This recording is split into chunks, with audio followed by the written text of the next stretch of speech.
तो आखिरकार सलवारी बाबा अपने खोल से बाहर आ ही गया। बृजभूषण शरण सिंह ने ठीक ही कहा था कि बाबा पे सवाल उठाया इसलिए ये सब हो रहा। और मंगरुआ ने कहा था पैसा फेंको, तमाशा देखो, और ये मजमा सज गया जंतर मंतर पर। सलवारी रामदेव के पैसे से आरोप, सलवार उतारा, सलवार उतारा, सलवार उतारा, और बाबा खोल से बाहर आ ही गया और पहलवानों का आर लेकर बृजभूषण शरण सिंह के गिरफ्तारी की मांग कर डाली। मंगरुआ ने कहा था बृजभूषण शरण सिंह दबंग है, छेछरा नहीं, छिनरपन के खेल में शामिल नहीं होगा। विनेश फोगाट समेत तमाम पहलवान टेपका बहाते हुए बृजभूषण शरण सिंह द्वारा यौन शोषण और यौन उत्पीड़न को लेकर जितनी भी कहानी गढ़ लें, लेकिन बस इतना बता दें सलवारी बाबा रामदेव के तरफ से कितना माल मिला है।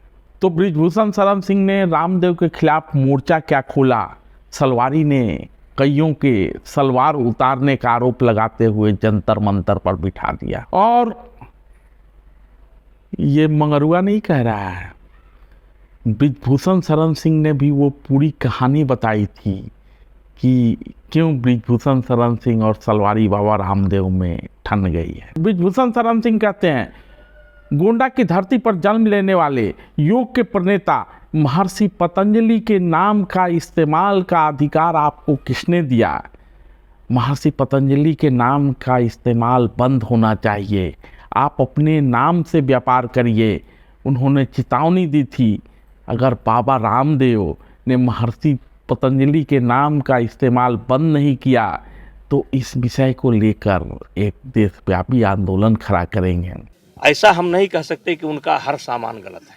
देखिए, अब भगवान ने उनको पैसा दिया है, पैसा दिया है तो वैज्ञानिक खरीद रहे हैं, पैसा दिया है डॉक्टर खरीद रहे हैं, पैसा दिया है तो मशीन खरीद रहे हैं, और आज वो कर रहे हैं। और कोई हम नहीं कह सकते कि उनका सब सामान नकली है, कैसे कहते सब सामान नकली है।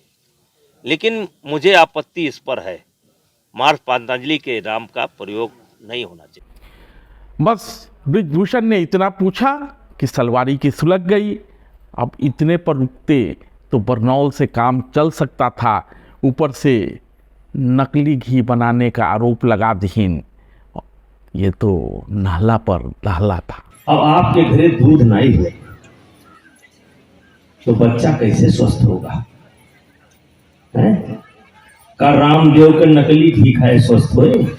बृजभूषण कहते हैं जिन महर्षि के नाम पर बाबा रामदेव अरबों खरबों का व्यापार कर रहे हैं, उनके नाम पर मसाले से लेकर अंडरवियर और बनियान तक बेच रहे हैं, लेकिन इस स्थान के विकास के लिए उन्होंने एक पैसा खर्च नहीं किया। मैं दुनिया को बताना चाहता हूं कि जिन महर्षि पतंजलि के नाम पर अरबों खरबों का व्यापार किया जा रहा है, उनकी जन्मस्थली उपेक्षा का शिकार है। क्या आपको कभी फुर्सत मिली कि जिनका नाम जप जप करके आप अरबपति हो गए, खरबपति हो गए, दिन दुगुना, 4 गुना, 5 गुना, 6 गुना, 7 गुना, 8 गुना आप बढ़ते जा रहे हैं? क्या आपको कभी मौका मिला कि और मैं पूछना चाहता हूं कि आपको अधिकार क्या है इस नाम का इस्तेमाल करने का? किस अधिकार से आप इस्तेमाल कर रहे हैं? इस नाम का इस्तेमाल आप किस अधिकार के साथ कर रहे हैं? बाबा रामदेव और आचार्य बालकृष्ण ने पतंजलि नाम को अपना ब्रांड बना करके बहुत बड़ा एम्पायर देश के और विदेश के अंदर खड़ा किया है। मुझे उनके साम्राज्य खड़ा करने पर कोई विरोध नहीं है, मुझे उनके साम्राज्य खड़ा करने पर कोई विरोध नहीं है, क्योंकि पतंजलि एक ऋषि थे, संत थे और भारत की शान थे और रहेंगे। लेकिन उनके नाम पर घी, उनके नाम पर तेल, उनके नाम पर साबुन है, उनके नाम पर मसाला, उनके नाम पर अंडरवियर, उनके नाम पर कस्टूम, उनके नाम पर हाफ पैंट। तो महाराज जी ये क्या है आपका? बस क्या था, सलवारी बाबा ने नोटिस भिजवा दिया बृजभूषण शरण सिंह को, लेकिन बृजभूषण भी भला कहाँ पीछे हटने वाले थे। कह दीन बाबा रामदेव और उनके चेले दुनिया को धमकावें, हमको न धमकावें। हम देश हित में, समाज हित में कुछ भी कर सकते हैं। हम यहाँ पर बैठे हैं, एक समान परिवार में पैदा हुए हैं। 7 बार से गोडा की जनता, बलरामपुर की जनता, कैसरगंज की जनता मुझे बना रही है। सांसद और विधायक मैं रामदेव के कृपा से नहीं बना हूँ। और विभूषण ने ये भी कहा था कि नहीं, विनेश फोगाट ने हमें सांसद और विधायक बनाया। तो ये जो मेरे पास मैं लोकसभा का सदस्य हूँ, ये पद मुझे विनेश फोगाट की कृपा से नहीं मिला है, हमारे क्षेत्र की जनता ने मुझे दे रखा है। और एक बार नहीं, 6 बार दे रखा है। 6 बार मुझको दिया, मेरी पत्नी को दिया, और उनको वो उनकी कृपा पर नहीं है। और कुश्ती संघ का अध्यक्ष पद भी उनकी कृपा पर नहीं है। मैं चुनाव लड़ करके जीता हूँ। बस क्या था, यहीं से शुरू हो गया सलवारी बाबा का खेल। और जंतर मंतर से सलवार उतारने के आरोप के साथ उमरपरा हरियाणा, ये सब तमाशा रामदेव के पैसे से हो रहा। खैर, सलवारी बाबा रामदेव कब तक खोल में छिपा रहता। आ ही गए पहलवान बेटियों के न्याय की लड़ाई लड़ने, बृजभूषण शरण सिंह की गिरफ्तारी की मांग लेकर। देश के पहलवानों का जंतर मंतर पर बैठना और कुश्ती संघ के अध्यक्ष पर दुराचार, व्याभिचार का आरोप लगाना बहुत ही शर्मनाक बात है। उनको जेल के सलाखों के पीछे भेजना चाहिए। पहलवानों का जंतर मंतर पर बैठना, और वह भी एक कुश्ती आयोग के अध्यक्ष पर दुराचार व्यभिचार करने के आरोपों के साथ, ये बहुत ही शर्मनाक बात है। ऐसे व्यक्ति को तुरंत गिरफ्तार करके जेल की सलाखों के पीछे भेजना चाहिए। बृजभूषण भी तो यही कह रहे थे कि बहुत सारे लोग व्यापारिक मामले में दोषी हैं, उनको भी सलाखों के पीछे भेजना चाहिए। खैर, बाबा कहते हैं वो रोज मुंह उठा कर माँ बहन बेटियों के नाम पर बकवास कर रहा है।